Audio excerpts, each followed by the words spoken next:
জায়গায় ইডির হানা। নিয়োগ দুর্নীতির তদন্তে নেমে এসএসসি প্রাক্তন উপদেষ্টা শান্তি প্রসাদ সিনহার সূত্র ধরে 2022-এর 27 অগস্ট প্রসন্ন রায়কে গ্রেফতার করে সিবিআই। সিবিআইয়ের দাবি প্রসন্নই ছিলেন নিয়োগ দুর্নীতির মিডলম্যান। আর এই মুহূর্তে যে খবর পাওয়া যাচ্ছে, সেই প্রসন্ন রায়কে জিজ্ঞাসাবাদ করে নতুন সম্পত্তির হদিশ মিলেছে কেন্দ্রীয় এজেন্সির আধিকারিকরা। এমনটাই জানাচ্ছেন রাজারহাটের পাথরঘাটায় প্রসন্ন রায়ের বাগান বাড়িতে ইডি কয়েক বছর আগে এই বাগান বাড়িটি কিনেছিলেন প্রসন্ন। নিউ টাউনের মাংলোয় জিজ্ঞাসাবাদের সময় বাগান বাড়ির তথ্য জানা গেছে, এমনটাই সূত্রের খবর। এ বিষয়ে আপনাদের সামনে আরো বিস্তারিত তথ্য তুলে দেব। আমাদের সঙ্গে রয়েছেন আমাদের প্রতিনিধি সুকান্ত মুখোপাধ্যায়। সুকান্ত, জানাও আমাদের এই বাগান বাড়ি সম্পর্কে কি জানা যাচ্ছে, কিভাবে এর হদিশ পেলেন ইডির আধিকারিকরা? একেবারে দেখো, নিউ টাউনের যে বাংলোতে আমরা সকাল থেকে ছিলাম, যেখানে প্রসন্ন রায়কে একটি বাংলোতে জিজ্ঞাসাবাদ করা হচ্ছিল, তার পরিবারের সদস্যদের জিজ্ঞাসাবাদ করা হচ্ছিল, সেই টানা জিজ্ঞাসাবাদের পরিপ্রেক্ষিতে বেশ কিছুক্ষণ আগে নতুন একটি প্রপার্টির হদিশ কিন্তু পান তদন্তকারীরা। সেখান থেকে সিআরপিএফ এর ফোর্স নিয়ে 5 জন ইডি আধিকারিক সোজা সেখান থেকে চলে আসেন বেশ কয়েক কিলোমিটার দূরে পাথরঘাটাতে, যেখানে আমরা রয়েছি। তুমি দেখতে পাচ্ছ একেবারে মেন রাস্তার ধারে কয়েক বিঘা ওপরে এই হচ্ছে বাগান বাড়ি, যেখানে কিছুক্ষণ আগে এই যে মেন গেট সেটি বন্ধ থাকলো, পাশের যে গেট রয়েছে সেই গেটে ইডি আধিকারিকরা নক করেন। ভেতর থেকে একজন কেয়ারটেকার আসেন, গেট খুলে দেন এবং আধিকারিকরা কিন্তু এই মুহূর্তে ভেতরে তারা চলে গিয়েছেন।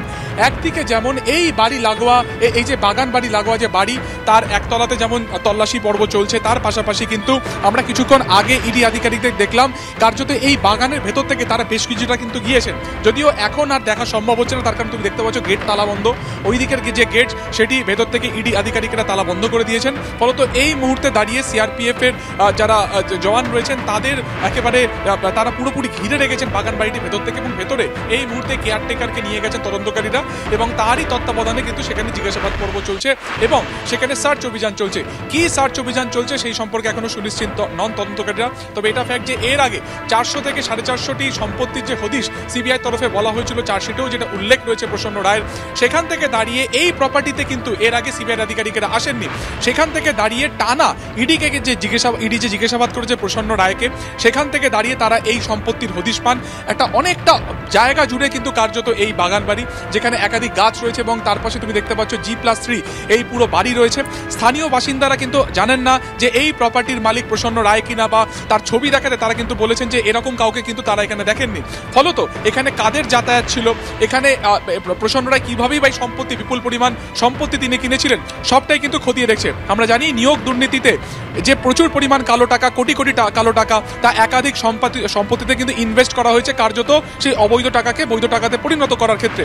আমরা যে বাংলোতে ছিলাম, সেই বাংলো দুটি একেবারে বিলাসবহুল বাংলো, সেই বাংলো কেনার পরিপ্রেক্ষিতেও এই কালো টাকা খেটেছে কিনা সেই তদন্ত তারা করছিলেন। কোন কোন জায়গাতে এই টাকা ইনভেস্ট হয়েছে সেই প্রপার্টির যোগসূত্র পেতেই কিন্তু তারা এই নতুন সম্পত্তির হদিশ পান। এবং এখান থেকে দাঁড়িয়ে তুমি দেখতে পাচ্ছ যতটা দূর যায় ক্যামেরা, সামনে সিআরপিএফ এর জওয়ান রয়েছে, অনেকটা দূর বিস্তৃত এই হচ্ছে জমি, যেখানে এই মুহূর্তে সার্চ অভিযান চালাচ্ছেন। ফলত এই প্রপার্টি কবে কেনা হয়েছিল, এই প্রপার্টি কেনার ক্ষেত্রে কত টাকা সেই সময় বাজার মূল্য ছিল, সবটাই কিন্তু খতিয়ে দেখছেন তদন্তকারীরা। মূলত এই শিক্ষক নিয়োগ দুর্নীতির যে কালো টাকা, সেই টাকা কোথায় কোথায় ইনভেস্ট করা হয়েছে, সেই টাকাতে কি কি প্রপার্টি কেনা হয়েছে, সেই সম্পত্তি হদিশে কিন্তু পেতে চাইছেন তদন্তকারীরা।